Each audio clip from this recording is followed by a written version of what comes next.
To stretch or not to stretch? That is the question. When I grew up, flexibility was always taught as one of the components of physical fitness. In fact, we would test it with a device like this. For those of you that can remember the sit and reach test, you're probably having PTSD as you look at this picture, remembering how much it would make your hamstrings burn. These days, some people ignore flexibility, and many experts actually claim that stretching can be detrimental to sports performance. What? Okay, let me clarify that.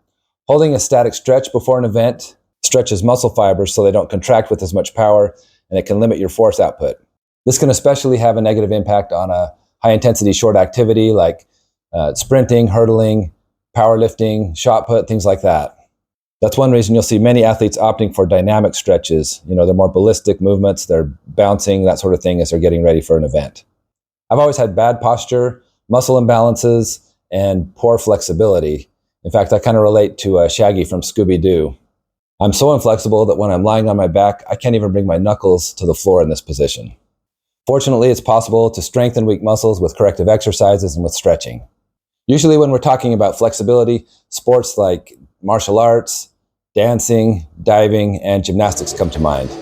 Big finish here, front full, front half. One of the things I remember hearing growing up is that you don't want to have too much muscle because it will make you muscle bound. You won't be able to move and won't be very flexible.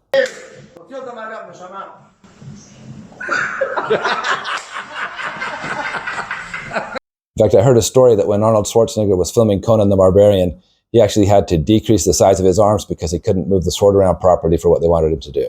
However, there are weightlifters, wrestlers, football players, and other athletes with high musculature that have amazing flexibility. Keep in mind that weightlifting at a slower pace with a full range of motion and pausing is another form of stretching, and that can help with your flexibility. Another activity that's frequently associated with flexibility would be yoga. I remember when I went to my first yoga class, how frustrating it was. I couldn't do anything they were doing. I just felt so stiff and tight like the Tin Man. In fact, at one point, the instructor was telling us what to do, and I was so frustrated and couldn't believe they were serious that I blurted out, "You gotta be kidding me." Anyway, I felt like I had nowhere near the flexibility of anyone else in the class. I didn't know what I was doing, and it felt like I didn't belong there. But since that time, I've learned a variety of yoga stretches, and I use them quite frequently, and I'm a big fan of them. Now, even though stretching may not be all it used to be promoted as injury prevention and improved performance, I'm still a fan of it for several reasons. The first one is just for recovery. And ideally, you're going to want to stretch and do static stretching after recovery when your muscles are warm, pliable when you've finished your workout, as opposed to the beginning of it. I remember years ago, one of the times I ran the Ragnar relay. For those of you not familiar with that, it's basically a long race run by 12 different runners, and they will have different people run different legs of it, and then they'll exchange with a different runner.